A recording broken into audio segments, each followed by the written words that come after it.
San Diego 6 News in the Morning. Your station for balanced news.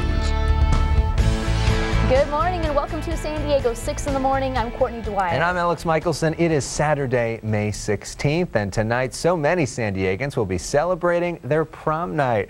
We're going to be joined from doctors from Alvarado Hospital on how to deal with some of the dangers of prom drinking and drug use that are so often accompany the big night. Well, not quite walking on the moon, but walking on the Hubble Space Telescope, working on some construction on that up in outer space. We'll be checking in with live pictures of that throughout the morning. But back here at home, it is prime time for prom time for many San Diegans, which can be such an exciting and unforgettable night. But prom has also become synonymous with drinking and drug use for far too many. What's the best role for a parent in all this? When are you overstepping your boundaries? And when are you doing the smart thing? Dr. Kevin Kelly of Alvarado Hospital is here to talk about prom safety. Doctor, thanks so much for being here. Thanks for having me. All right, prom weekend, a lot of people think about drinking and kind of think of it as a fun thing, but it can be really deadly. Yeah, prom weekend is an opportunity for a fun and memorable weekend, but it's also an opportunity for tragedy. The real simple message that I'd like to impart is that drinking and driving is basically the #1 killer for teens. Teens die in motor vehicle accidents more commonly than any other cause of death. And this is avoidable. It peaks during prom weekend, so there's things that parents can do to try and avoid that and minimize the potential for that. So you think about drinking, and do you kind of have to assume almost maybe that drinking is going to happen because for so many people it does happen? Or how do you plan for that? Because maybe kids are embarrassed to tell their parents that they're going to be drinking, but then they go to a party and there's booze there, and maybe that discussion doesn't happen.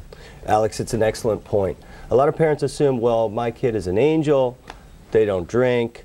The fact is, however, that 80% of kids will have consumed alcohol sometime during their high school career, and prom weekend is a big weekend. So you've got to assume as a parent, even though you've got the angel, they will probably have alcohol, at least exposure, during their prom weekend.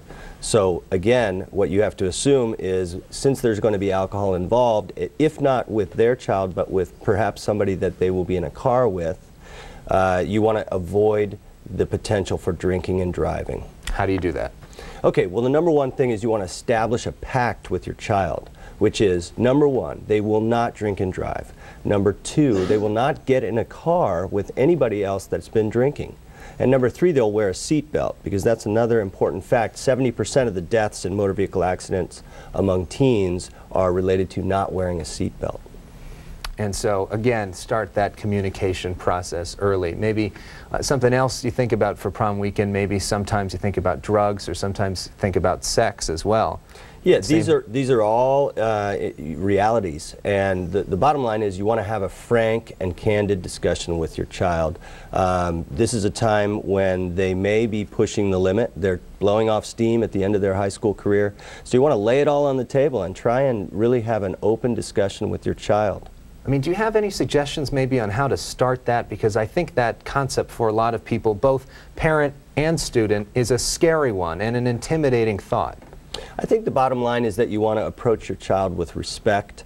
They're teenagers, this is a young man or young woman, and you want to sit down and have a adult conversation.